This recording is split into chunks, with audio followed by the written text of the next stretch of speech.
Hello बच्चों, let us read this question. The question is the color of halogens progressively deepens from fluorine to iodine because A option है halogens of higher atomic number absorb light of longer wavelength since the difference in energy between the ground state and excited state decreases as the atomic number increases.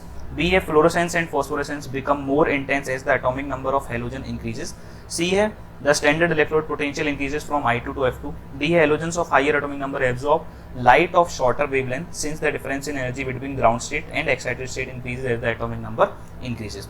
तो इस question को solve करने के लिए जो की concept हम लोग यूज करेंगे, अगर हम लोग हेलोजन को देखेंगे फ्लोरीन से क्लोरीन, ब्रोमीन और आयोडीन, तो यहाँ पे होता क्या है, एटॉमिक नंबर इंक्रीज करता है, एटॉमिक नंबर इंक्रीजेस। तो अगर एटॉमिक नंबर इंक्रीज करता है तो होता क्या है, as atomic number increases, atomic number increases difference in energy between ground state to excited state decrease है।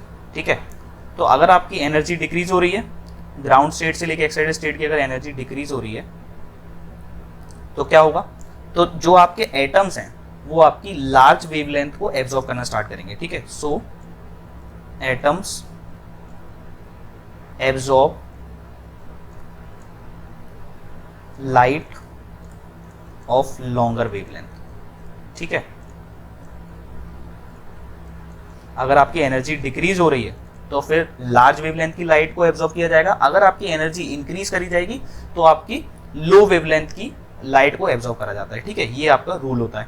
तो अगर हम इस हिसाब से देखेंगे तो अगर हम लोग फ्लोरीन से आयोडीन तक जाएंगे तो एटॉमिक नंबर इंक्रीज हो रहा है, अगर एटॉमिक नंबर इंक्रीज होगा तो एनर्जी डिक्रीज होगी, और अगर एनर्जी डिक्रीज होगी तो आपके जो एटम्स हैं वो लार्ज वेवलेंथ की लाइट को एब्जॉर्ब करेंगे। ठीक है, so the final answer will be your option number A, halogens of higher atomic number absorb light of lower wavelength. क्यों? क्योंकि difference in energy and ground state decreases as atomic number increases. I hope you understand this question well. Best of luck.